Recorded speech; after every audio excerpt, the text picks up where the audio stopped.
Something I really want us to remember and not lose sight of in all of these modern debates about what kind of genders are or are not acceptable is that diversity in gender and sexuality has always existed. For example, the Mahu from Hawaii looked to as healers, caretakers, keepers of ancient tradition. Hiras in South Asia. There's a recorded history of this population of over 4,000 years, again, associated with sacred powers. On this land in what we now call the United States, two-spirit people have always existed, looked to as visionaries and healers. Now, this is not a presentation about the nuances of what gender is versus what sexual orientation is. If you want more of like a 101, there's another video for that. Check it out, it'll be up here somewhere. In this video, what I want to talk about is the reality that gender diversity has always existed. Nature is gay too, you guys. And I use gay here because it sounds kind of funny, but really what I mean is LGBTQ+++++, that there are no rules about sexual orientation or gender in nature. Check out this gay penguin couple at the London Zoo. This gay tortoise who also happens to be probably the oldest animal in the world. Queer red flower beetles. This fungi, I don't even know if I can pronounce its name, but it has more than 28,000 different sexes. If you're not sold on those images yet, just look to bonobo monkeys who are homosexual and bisexual, a certain kind of poppies that reproduces asexually, lesbian albatrosses, seahorses who are male and give birth. Are you still not convinced? Do you need even more science? Because I've got that for you too. Sex change in clownfish, which has been legitimately studied and reported on in the scientific research. And this is literally what I pulled from a Google search of like 5-10 minutes. Nature is infinitely abundant and infinitely queer.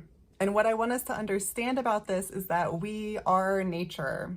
Colonialism has convinced us as though gender is one of two things. You get to be a male or you get to be a female, and it's dictated by what your body looks like. Colonialism is not nature. Colonialism is not natural. Colonialism is a human infrastructure that has been superimposed upon the actual natural reality around us. If we take off of that superimposed reality, we see that queerness has always existed. Queerness has always existed in human populations. Queerness has always existed in nature populations. And why? Because humans and nature are not separate. We are one and the same. There are no limits on queerness and self-expression in the natural world. Why are we putting those limits upon ourselves as a human species when we have the intelligence to understand this even more than the animal kingdom?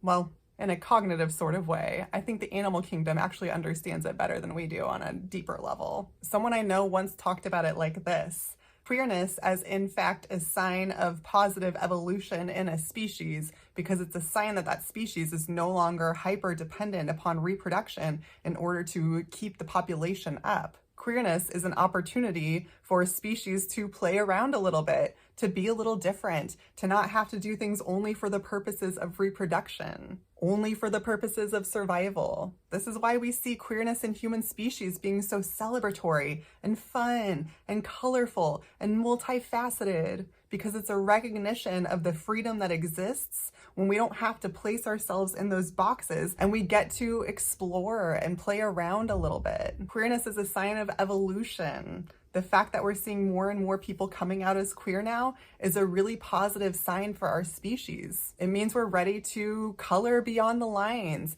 It means we're ready to explore different facets of what it means to be human. And again, yes, queerness has always existed, which is why in ancient cultures, those people were looked to as medicine people and healers and visionaries. They were recognized and held with esteem and held with the sign of respect that they saw beyond those boxes, that they saw and experienced life beyond those lines. People in those cultures were looked to for leadership for that reason. Then colonialism came and taught us all that it's sinful and tried to squash our spirit out of our body and tried to control us and turn us into productivity capitalistic robots. And so we forgot. I think as a human species, a lot of us have forgotten about what it means to really be human. Queerness is a gift to the world. Queerness is a gift to humanity, and queerness is a gift to the natural world because it allows that expression, because it allows us to recognize that there's more to life than living, reproducing, surviving, and dying. The purpose of life is to experience. The purpose of life is to feel. The purpose of life is to play. To do that other stuff too, survival is a part of that, but it doesn't have to be the only part of that. And right now in colonial society, we all get trained to be so fixated on pure survival.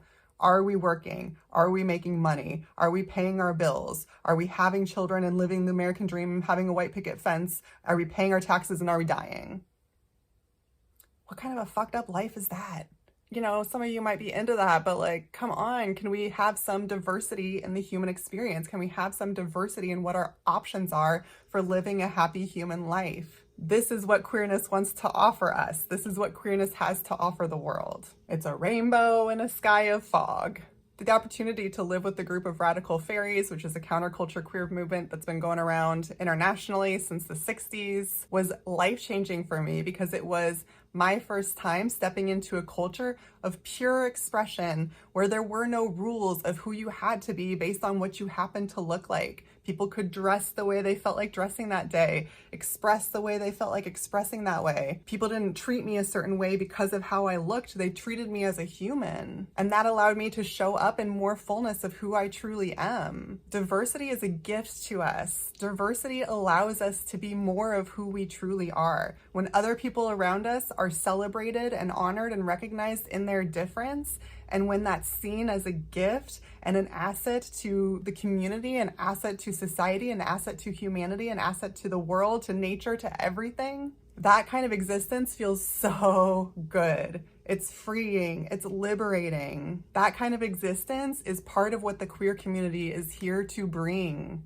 along with many other communities too. This video just happens to be about queer people. So the point here is that queerness is to be celebrated. Queerness is to be recognized as a sign that a species is ready for expansion and growth and getting out of pure survival mode. So I'm throwing it back to, I don't know when this was, 2000s, 2010s, something along those lines of like, leave queerness alone. Do you get the reference? Do you get it? Leave queer people alone, leave trans people alone. Recognize that it is not a threat to society. It is a gift to your own self-expression. There's liberation waiting for you, regardless of whether you identify as queer or not, if you can embrace queerness. Queerness in the people around you and queerness in the world around you, because it's there, it's not going anywhere, it's always been here, and it deserves to be honored and held as sacred in its intention. Just like ancient cultures, look to those folks as the leaders, the medicine people, the visionaries. That is the gift that queerness has to offer. An expanded definition of what it means to be alive, an expanded realm of possibilities that include and go far beyond how someone identifies in terms of their gender or sexual orientation. Diversity in the natural world is a strength. Diversity is a necessary part of an ecosystem's survival. That is true for the human species as well. We've been taught to target and try to squash out diversity, again through colonialism, but the truth is that it always has been and it always will be a true gift and an asset. So that is my soapbox of the day.